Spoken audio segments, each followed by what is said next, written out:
Where does Ames? I tell you what, we'll know more on Saturday where Ames, Iowa ranks. One of the real joys of our show is going to new communities and checking out the locals and kind of maybe serving underserved populations. And I think Ames is one of them, and Iowa State for sure doesn't get enough love, doesn't get enough attention. They're not told how pretty and sturdy and strong they are in the national conversations. And I think this year's program of Iowa State, already up 6 spots to number 16, is in a great position to make a statement against a Big Ten program and then make a statement to the rest of the nation that they are absolutely a playoff contender. I imagine there are a lot of Iowa State fans that maybe a decade ago would never have thought this would be possible. What does it say about Matt Campbell and what he's done for Iowa State to get?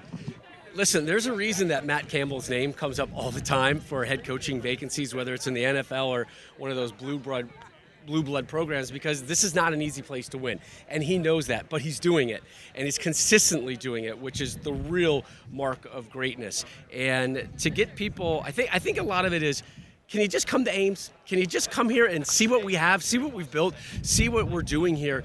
That's when the eyes open. And I think Matt has gotten over that roadblock, and he's gotten the recruits to come in here, and he's gotten them to commit not just for 1 year, but to stick around for a while so you can really build something.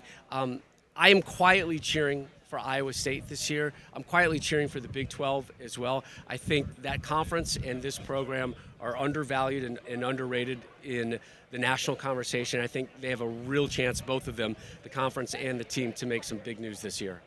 When you talk about the Big 12, what's the balance between talking about who can win a national championship and the week-to-week of the college football season?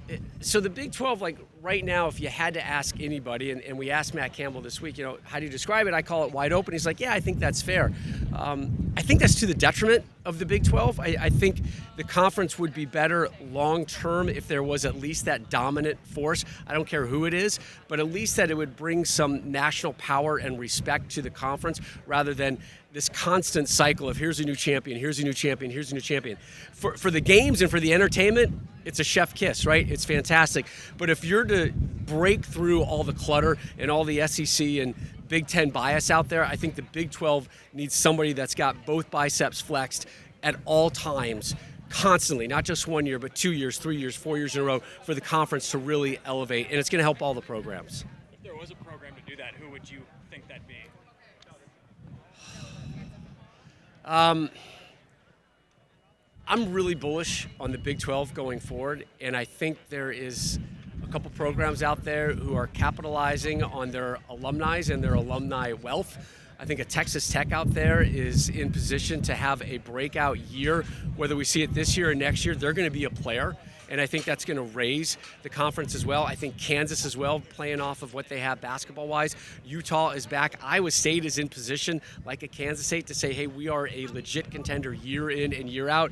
TCU as well. The beauty is, Colorado, of course, with Coach Prime. The beauty is I'm barking out a ton of programs right now, which means there's a lot of opportunities out there for the Big 12. And I think that's the buzzword, opportunity, right?